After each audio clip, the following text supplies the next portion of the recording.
ఆలోచన చేయాలి. బీజేపీ అంటే బాబు, జగన్, పవన్. ఈ ముగ్గురు బీజేపీ, బాబు, జగన్, పవన్, మోడీ బలం, మోడీ బలగం. ఇంక ఆంధ్రప్రదేశ్ ప్రజల కోసం మోడీ ఎందుకేం చేస్తాడు?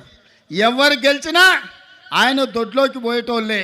ఈ ఆంధ్రప్రదేశ్లో 25 ఎంపీలు మోడీ ఖాతాలో ఉండేటివే. మీరు ఈడ అనుకోవచ్చు మేము ఈ పక్కన ఉన్నాం లేకపోతే ఆ పక్కన ఉన్నామని. అయ్యా, జగన్ రెడ్డి పక్కన ఉన్నా, పెద్దలు చంద్రబాబు నాయుడు గారి పక్కన ఉన్నా, వీళ్ళిద్దరు కలిసి ఢిల్లీలో వెళ్తే మోడీ పక్కనే ముత్యాల ముగ్గులో రావు గోపాలరావు పక్కన ఇద్దరు ఉంటారు, తందానా తానా అనేటోళ్ళు.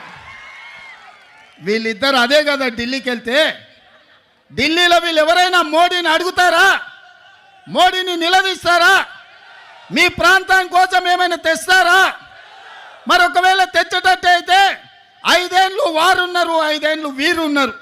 పోలవరం పూర్తెందుకు కాలే, రాజధాని రాలేదెందుకు మనకు? మీరు ఒక్కసారి ఆలోచన చేయండి మిత్రులారా. వాళ్ళిద్దరూ పాలన చేసే నాయకులు కావాలనుకుంటున్నారు, వాళ్ళిద్దరూ ప్రశ్నించే గొంతులు కావాలని అనుకుంటలేరు మిత్రులారా. ఇవాళ అందుకే నేను అబద్ధాలు చెప్పదలుచుకోలే, అలవి కాని మాటలు మీకు నేను చెప్పదలుచుకోలే. వాస్తవంగా మీకు కావాల్సింది పాలకులు కాదు, మీకు కావాల్సింది ప్రశ్నించే గొంతుకలు. ఎందుకంటే ఈ ప్రాంతం సమస్యల మీద జాతీయ స్థాయిలో నిలదీసే వాళ్ళు, నిటారుగా కొట్లాడే వాళ్ళు కావాలి. వెన్నెముక లేని నాయకత్వం మీ సమస్యల్ని పరిష్కరించదు. నిటారుగా నిలబడి కొట్లాడే నాయకత్వం మీ సమస్యల్ని పరిష్కరిస్తారు. అందుకే మీరు ఒక్కసారి ఆలోచన చేయండి. 78లో మొదటిసారి వైఎస్ఆర్ గారు ఎమ్మెల్యేగా అయిన తర్వాత మొదటి రౌండ్లోనే మంత్రి అయిండు.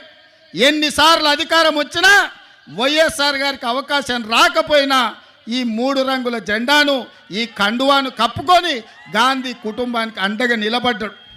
ఎవరి దయాదాక్షిణ్యాలతో ఆయన అధికారంలోకి రాలే. ఆయన నడిచిండు. ఆయన రక్తాన్ని చెమటగా మార్చి ప్రాణహిత చేవెళ్ళ నుంచి ఇచ్చాపురం వరకు తన రక్తాన్ని దారబోసి కాంగ్రెస్ను అధికారంలోకి తెచ్చి ఆ తర్వాతనే ముఖ్యమంత్రి కుర్చీ ఎక్కిండు.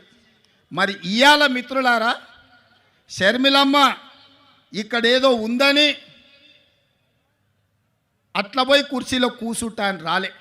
అన్ని ఆలోచన చేసింది, నాతో మాట్లాడింది.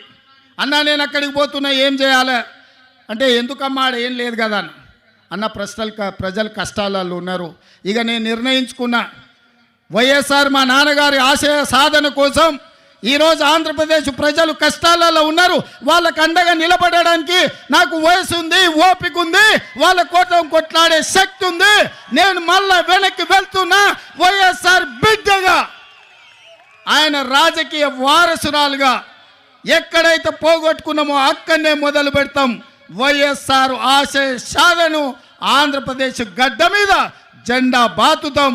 నేను కొట్లాడతా, నేను కాంగ్రెస్ పార్టీని నిలబెడతా, ఆంధ్రప్రదేశ్ హక్కులను సాధిస్తా అని వారు చెప్పినారు. వారికి తెలియదు అనుకుంటున్నారా ఈ ప్రాంతంలో ఎన్నికల్లో నెగ్గడం అంత ఆశామాసి కాదని? అచ్చోసిన ఆంబోతులాక వాళ్ళిద్దరు తలపడుతుంటే అది తెలియదని షర్మిలమ్మ రాలే. షర్మిలమ్మ ఆలోచన చేసింది, కఠోరమైన నిర్ణయం తీసుకున్నది. ఆంధ్రప్రదేశ్ ప్రజల పక్షాన నిలబడాలి, పోలవరం పూర్తి చేయాలి, అమరావతిలోనూ మీ క్యాపిటల్ సిటీని కట్టాలి, అదేవిధంగా విశాఖ ఉక్కును ఎవడో వచ్చి అప్పనంగా అమ్ముకుంటుంటే చూస్తూ ఊరుకుంటామా అని చెప్పి ఇవాళ ఇక్కడికి వచ్చింది.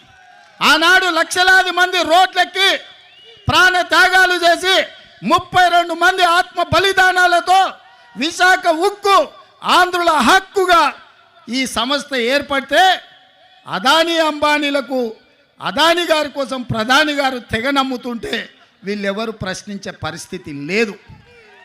అందుకే ఈరోజు కష్టాలైనా సరే, కష్టాలైనా కన్నీళ్ళైనా మంచైనా చెడైనా మీ మధ్యలో ఉండాలి, మీకు అండగా నిలబడాలి అన్న ఆలోచనతోని ఇవాళ షర్మిలమ్మ మీకోసం కొట్లాడుతుంది. రాజకీయ ప్రయోజనం ఆశించో అప్పనంగా అధికారం వస్తుందనో ఇవాళ షర్మిలమ్మ కొట్లాడతలేదు. కష్టమైనా సరే ఇప్పుడు ప్రశ్నించే గొంతుగా ఉండాలి, ప్రజల పక్షాన నిలబడాలి అని ఆంధ్రప్రదేశ్ ప్రజల కోసం అండగా నిలబడడానికి షర్మిలమ్మ వచ్చింది. ఇవాళ కొంతమంది మాట్లాడుతున్నారు రాజశేఖర రెడ్డి గారికి షర్మిలమ్మకు ఎట్లా ఆయన వారసత్వాన్ని క్లెయిమ్ చేస్తుందని. నేను ఆ సోయిలేని వాళ్ళని ఒక మాట అడగదలుచుకున్నా. రాజశేఖర రెడ్డి గారి చివరి కోరిక ఏందయ్యా? రాహుల్ గాంధీ గారిని ప్రధానమంత్రిని చెయ్యడమే